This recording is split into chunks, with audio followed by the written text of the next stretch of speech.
NEET की परीक्षा की बात करें और परीक्षाओं की बात करें, अगर हम अध्यक्ष महोदय, जब से सरकार बनी है तब से सरकार की कोशिश रही है कि शिक्षा, परीक्षा और यूनिवर्सिटी का ताना बाना पूरा ध्वस्त हो जाए, उसको एक रंगी बना दें हम, उसमें अंडरग्राउंड अनरजिस्टर्ड लोग शामिल हो जाएं। ये पिछले जब से भारतीय जनता पार्टी की सरकार आई है तब से हो रहा है। और फिर शुरुआत कहां से होती है? क्योंकि आप नहीं चाहते कि देश के गरीब लोग पढ़ें लिखें आगे बढ़ें। सरकार ने सबसे पहले हमला किया प्राइमरी स्कूल पर, और प्राइमरी स्कूल कितने बंद किए हैं आपने? जहां से बच्चे की शिक्षा की यात्रा शुरू होती है। एक गरीब परिवार का बेटा, बच्चे कहां से पढ़ करके निकलते हैं?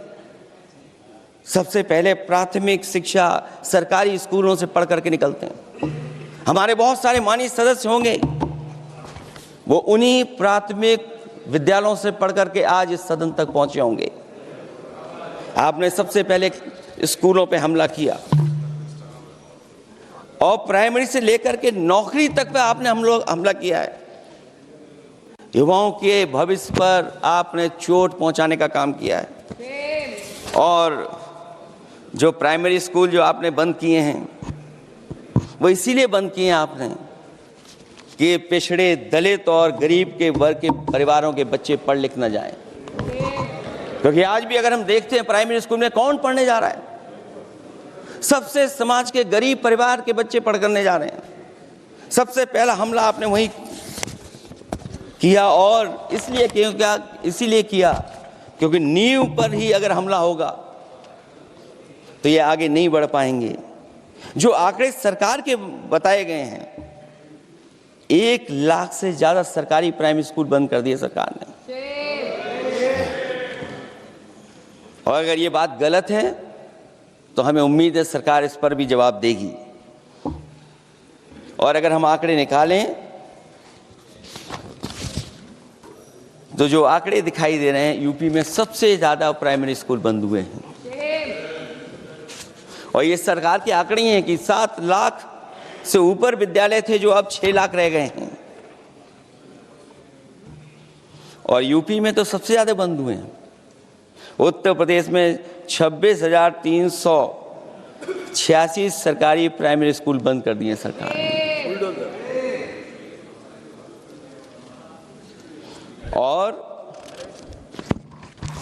केवल प्राइमरी स्कूल बंद नहीं किए हैं, नौकरी पे भी हमला किया है। 69,000 शिक्षक भर्ती को लेकर के बड़े पैमाने पर घोटाला किया गया। और घोटाला इतना बड़ा है कि वो सभी कोर्टों में गए हैं और पिछले कई वर्षों से आंदोलन कर रहे हैं। कोई स्थान नहीं बचा अध्यक्ष महोदय जहां पर वो शिक्षक भर्ती के लोग न गए हों।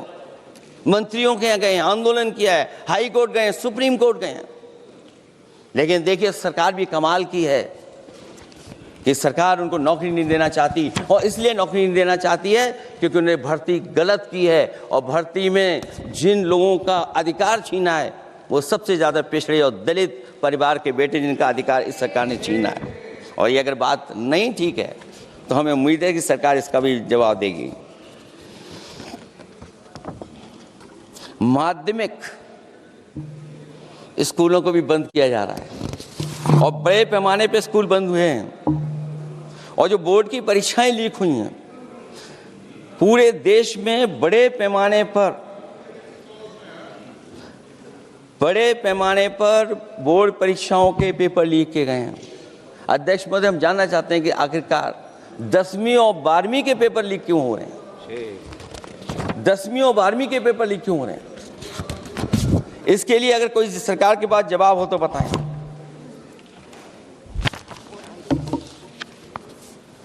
और जो बच्चियों ने जान दी है नीट की परीक्षा में, जब परीक्षा का पेपर लीक हो गया है, अध्यक्ष महोदय, मैं अपनी तरफ से, पार्टी की तरफ से और सभी की तरफ से उन्हें श्रद्धांजलि देता हूं। और हमें उम्मीद है कि सरकार उन बच्चों की मांग मानेगी जिन बच्चों ने ये शर्त रखी है कि उनके परिवार के लोगों को 1 करोड़ मुआवजा दिया जाए।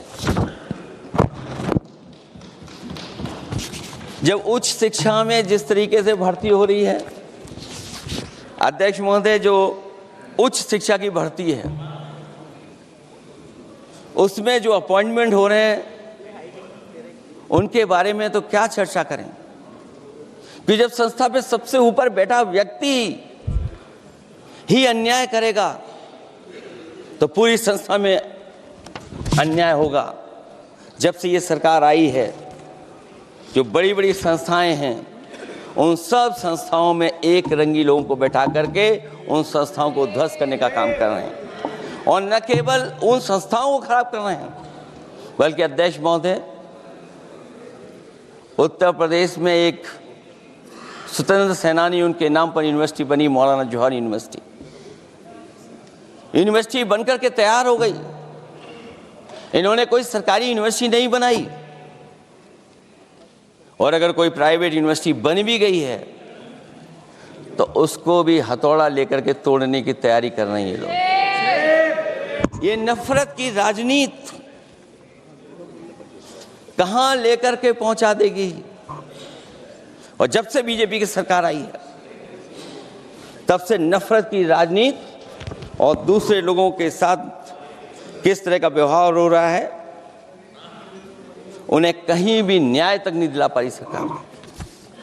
और जब नौकरी की बात आ जाए तो अध्यक्ष महोदय, अग्निवीर भर्ती में भी जो हर साल में कितनी भर्ती होती थी, कभी 80,000 भर्ती हुआ करती थी, अब भर्ती केवल 10,000 हो पा रही है।